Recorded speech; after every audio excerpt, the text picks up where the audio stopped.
The storm outside had forced dozens of flights to a halt, and the airport, usually alive with eager footsteps, felt like a place where time itself was holding its breath. Under the vast glass windows, rain pounded like restless fingers, blurring the world beyond.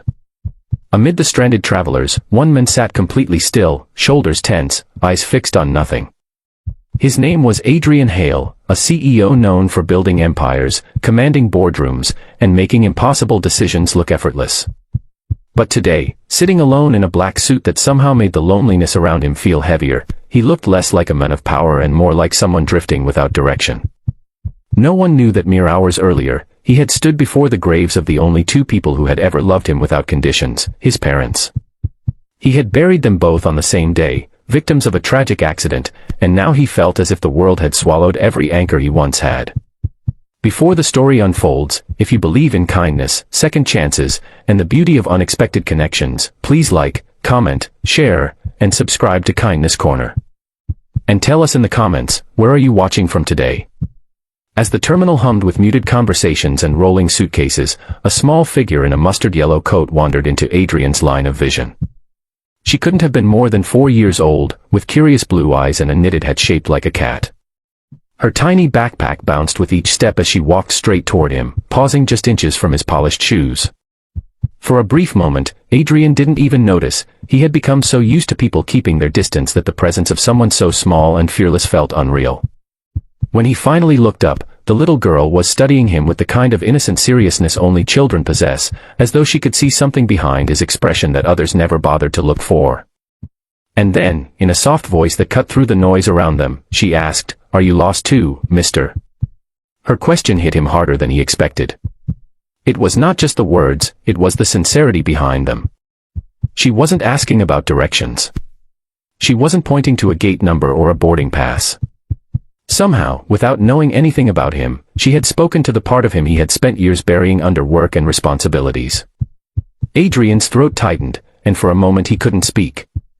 He felt the weight of grief pressing against his chest, and in that moment, this tiny stranger had unknowingly cracked open a door he had kept locked since childhood.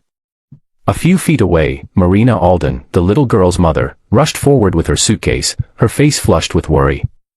She apologized quickly, assuming her daughter had disturbed a busy executive. But to her surprise, Adrian shook his head gently.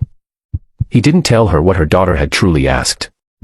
He simply said it was fine, though inside he felt something shifting, something he hadn't felt in years. The little girl, whose name Marina later mentioned was Hazel, continued to stand beside him as though his presence comforted her as much as hers comforted him. As the delay extended, Marina and Hazel settled a few seats away, but Hazel kept glancing back at him, offering him small, warm smiles whenever their eyes met. The hours dragged on, and the storm only grew worse. As Marina struggled with a crying Hazel who was exhausted, hungry, and overwhelmed, Adrian found himself rising from his seat and offering help before he could talk himself out of it. He bought Hazel a small stuffed airplane from a nearby shop and brought Marina a cup of chamomile tea that he hoped would ease her stress. Marina looked at him with a mixture of gratitude and confusion. This was not the behavior she expected from a man who carried himself like someone untouchable. She thanked him quietly, but what surprised her most was the softness in his eyes, a softness that didn't match the sharp suit or powerful demeanor. When Hazel finally fell asleep on her mother's lap, Marina and Adrian talked. She learned that he had no family left, that work had replaced human connection for him long ago, and that today's grief had left him feeling hollow in a way he didn't know how to describe. He didn't go into details, but he didn't need to. Marina could see the weight he carried. In return, Adrian learned that Marina was a single mother working 2 jobs, trying to give Hazel a life filled with warmth despite how hard things often were. She told him it hadn't been easy, but Hazel's smile made every struggle worth it. Listening to her, Adrian realized how long it had been since he had spoken honestly to anyone without calculating his words. As more hours passed, Hazel woke up again and toddled straight to Adrian, climbing onto the seat beside him without hesitation. She showed him her stuffed airplane, giggled when he pretended it could fly, and leaned her head lightly against his arm as if she had known him for years.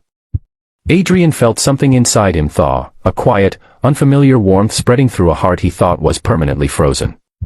For the first time since his parents' accident, he didn't feel entirely alone. Marina watched them and felt a strange mix of wonder and unease. This powerful man, who likely spent more money in a week than she did in a year, looked utterly transformed by her daughter's presence.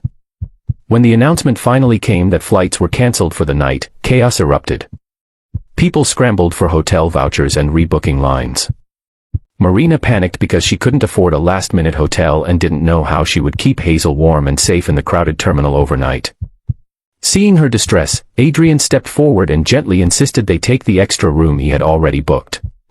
Marina resisted at first, pride tugging at her.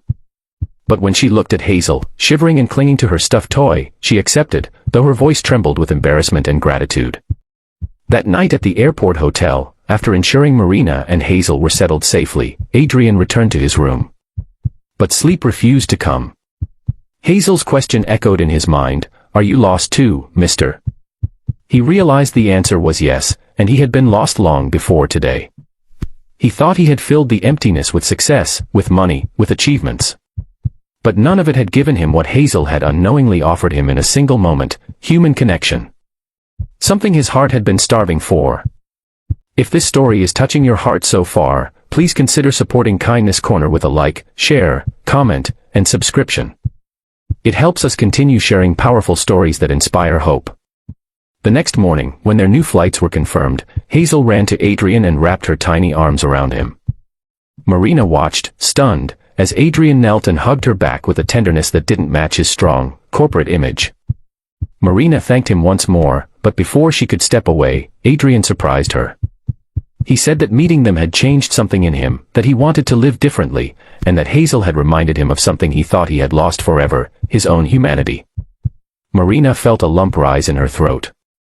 She didn't know what to say, only that she believed him. Just before they parted ways at the gate, please comment below, what do you think Hazel saw in Adrian that no one else did? As their flights boarded and their paths diverged, Adrian felt a renewed sense of purpose, subtle, fragile, but real. Hazel had handed him something priceless, a reason to believe that no matter how lost someone felt, a single moment of kindness could guide them back to themselves. And as he walked toward his gate, he whispered the answer he had been too afraid to give her the first time. "Yes, Hazel. I was lost. But because of you, not anymore." If this story touched your heart, please like, share, comment, and subscribe to Kindness Corner. Your support helps us bring more heartfelt stories to people around the world.